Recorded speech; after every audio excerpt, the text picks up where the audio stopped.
Bueno, buenos días a todos y todas. Yo voy a hacer entonces las 5 conclusiones generales del informe. El informe ya lo pueden descargar ustedes, seguramente ya los tienen, pero me voy a resumir toda esa cantidad de mapas, gráficos, páginas, lo voy a resumir en 5 grandes conclusiones.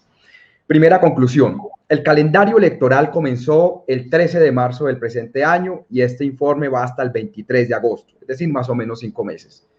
Y en esos 5 meses hemos encontrado que se han presentado 29 hechos de violencia electoral que han dejado 36 víctimas, 6 homicidios y el resto son amenazas.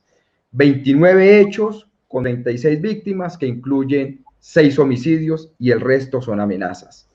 Segunda conclusión,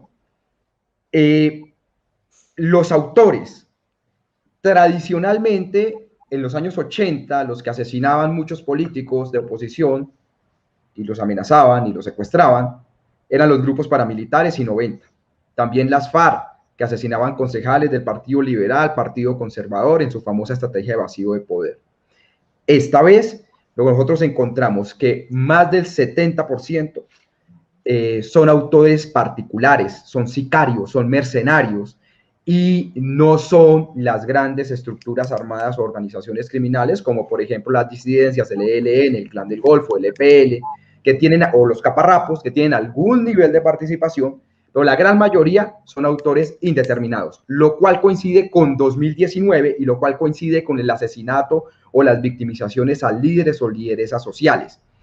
Es decir, alguien está pagando a esos sicarios para que asesinen a esas personas o para que los amenacen a esas personas. Y solo un poco más del 20% lo tenemos en el caso de organizaciones criminales conocidas. Incluso se utiliza mucho la figura, la chapa, la marca de Águilas Negras. Y como ustedes saben, en las investigaciones de la Fundación Paz y Reconciliación, el grupo Águilas Negras no existe. Hay gente que utiliza eso para causar miedo, pánico, amenazar, pero ese grupo no existe desde 2011. Tercero, las zonas donde más se están victimizando líderes y lideresas sociales son las zonas tradicionales donde asesinan, donde están asesinando las personas que están compitiendo electoralmente, es decir, y donde asesinan excombatientes de las FARC, y pues, es decir, son las zonas de siempre. El departamento de Antioquia, que se lleva gran parte de la victimización, es uno de los más afectados, y dentro de ese departamento, pues particularmente la región del Bajo Cauca antioqueño, es una de las zonas de mayor afectación. Allá, por ejemplo, se tuvo el asesinato del director del hospital de Caucasia, que denunció casos de corrupción, se están dando en esos casos. Y los otros departamentos, como departamentos del Cauca, mantienen exactamente la misma tendencia. Cuarto, entonces, por ejemplo, está Antioquia, Magdalena, Bogotá, Valle del Cauca, Atlántico y Tolima, que suman el 66% de la victimización. Y luego están otros departamentos ya como Putumayo, Cesar, que suman el resto.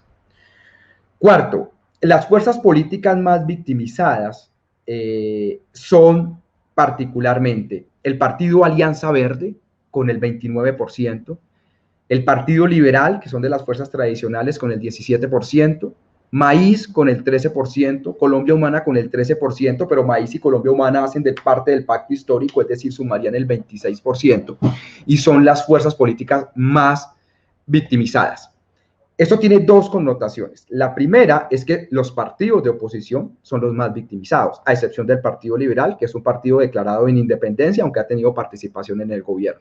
Entonces, los partidos de oposición nacional son los más victimizados. A nivel regional, pues puede ser gobierno, pero a nivel nacional son de oposición.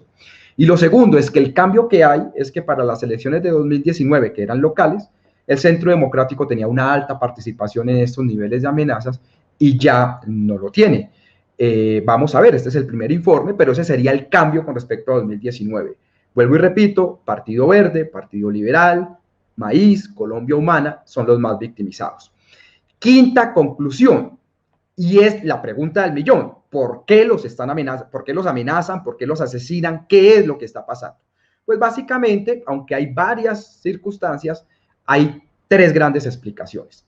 Lo primero es que están amenazando, asesinando, amedrentando las personas que denuncian casos de corrupción o hacen control político. Por ejemplo, el director del hospital de Caucasia denuncia que tenía presión, lo terminan asesinando previo a las elecciones locales de Caucasia, elecciones atípicas. Lo que pasó hace unos días, que no alcanzó a entrar en el conteo, de este concejal de Chía, Batman, denunció unos casos y su casa fue cogida a pedrea y su familia fue agredida. Ese es un primer caso. Lo segundo, a las personas que denuncian cultivos de uso ilícito, minería ilegal, problemas de entrada en sus territorios, todo el tema de ordenamiento territorial, eso es muy grande. Y tercero, donde hay altos niveles de competencia electoral. Donde tenemos altos niveles de competencia electoral, pareciera que la utilización de la violencia es un mecanismo más. Esto me permite a mí decir que pareciera todo indicar que en algunas regiones de Colombia la violencia es un mecanismo más de competencia política. Termino con dos cosas para que Esteban profundice, y es